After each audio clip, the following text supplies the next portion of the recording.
మరొక కాలర్ కూడా లైన్ లో ఉన్నారండి. హలో హలో నమస్తే అండి. నమస్తే నమస్తే మేడం. మీ పేరు, ఎక్కడి నుంచి ఫోన్ చేస్తున్నారు? నేను ఆమన్గల్ జిల్లా ఎంగల్ యాదగిరి మాట్లాడుతున్నా మేడం. యాదగిరి గారు మాట్లాడండి దినేష్ గారితో. దినేష్ అభివృద్ధి చెందాలని మా కోరిక మేడం. తప్పకుండా అండి, మీ ఆశీర్వాదాలు అందరికీ కూడా ఉంటాయి. ఓకే మేడం, మాట్లాడండి వారితోటి. హలో మావయ్య నమస్తే. నమస్తే నాన్న, బాగున్నా? బాగున్నాం మావయ్య. మీ అందరి ఆశీర్వాదం, మీ అందరి సహకారం ఎప్పటికీ ఇదే విధంగా కొనసాగాలి. రాబోయే రోజులలో మీ అందరి సహకారాన్ని తీసుకొని ముందుకు పోతాను. మంచి చాలా ఎదగాలని మా కోరిక నాన్న. థ్యాంక్ యూ వెరీ మచ్ మావయ్య. ఏ విధంగా సపోర్ట్ చేస్తారండి వారికి? కట్ అయినట్లున్నది. అందరూ మీరు ఎదగాలని కోరుకుంటూ మాట్లాడుతున్నారు. అంటే ఈ లైవ్ చాలా మంది చూస్తున్నట్లున్నారు. చాలా మంది చూస్తున్నట్లున్నారు. ఈ లైవ్ మాత్రం అద్భుతంగా వెళ్తుంది. అంటే స్టూడెంట్ పవర్ ఇక్కడ కనిపిస్తున్నట్లుందండి. 100% సార్, స్టూడెంట్స్ అందరూ పవర్ నేషనల్ పవర్ మేడం. సిద్ధాంతం అనేది దాంట్లోకెళ్ళి పుట్టింది. విద్యార్థి ఉద్యమం చేస్తేనే ఏ ఉద్యమం అయినా ముందుకు పోతుంది. విద్యార్థులు చేయని ఉద్యమం ఏది ముందుకు పోదు. అది ఈ ఉద్యమం అయినా, తెలంగాణ ఉద్యమమే కావచ్చు, ఇంకో రాష్ట్రాలు ఇంకో ఉద్యమమే కావచ్చు, ఏ ఉద్యమం అయినా ఆ విద్యార్థుల నుంచి స్టార్ట్ కావాలి.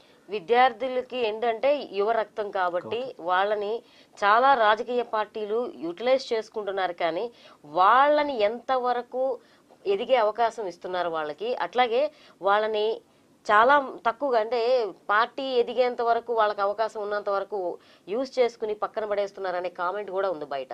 అది నిజమంటారా కాదంటారా? ఈ స్టేట్మెంట్ అనేది ఒప్పుకోను మేడం. నేను ఒప్పుకోను 100%. ఎందుకంటే ఇంత ముందు కూడా చెప్పిన మేడం, ఒక పట్టణ స్థాయి కార్యకర్తగా స్టార్ట్ అయిన నేను ఈ రోజు ఒక రాష్ట్ర కార్యదర్శి పదవి దాకా వచ్చినా అంటే ఈ సమాజం ముందు, మీ ముందు ఇలా కూర్చునే అవకాశం దక్కిందంటే ఆ పార్టీ ఇచ్చిన అవకాశాలు, మా నాయకుడు ఇచ్చిన అవకాశాలు, మేము పనిచేసిన తీరు, ఇవన్నిటిని బేరీ చేసుకుని మాత్రమే మనకు అవకాశం దొరుకుతాయి. కానీ నేను ఏ ఉద్యమము చేయను, ఏ సమస్య గురించి కొట్లాడను, నేను ఇంట్లోనే కూర్చుంటా. కానీ నాకు పదవి రావాలి, అవకాశం రావాలన్న వాళ్ళకు అవకాశం ఎప్పటికీ రాదు. ఈ రోజు నేను కొట్లాడుతున్నా మేడం.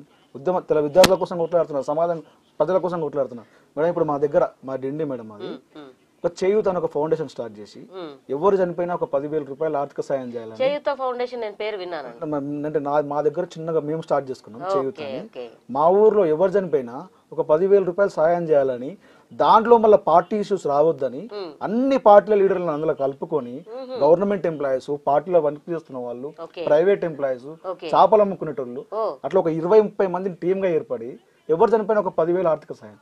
అంటే ఏదో ఒక విధంగా మన వల్ల ఏదైతే సమాజానికి సాయం చేయగలుగుతామో ఆ సాయం చేసుకుంటా పోవాలన్నది చేసినప్పుడే సమాజం మనల్ని గుర్తిస్తుంది, లీడర్లు మనల్ని గుర్తిస్తారు, ప్రజలు మనల్ని గుర్తిస్తారు. ఖచ్చితంగా మంచి మాట చెప్పారండి.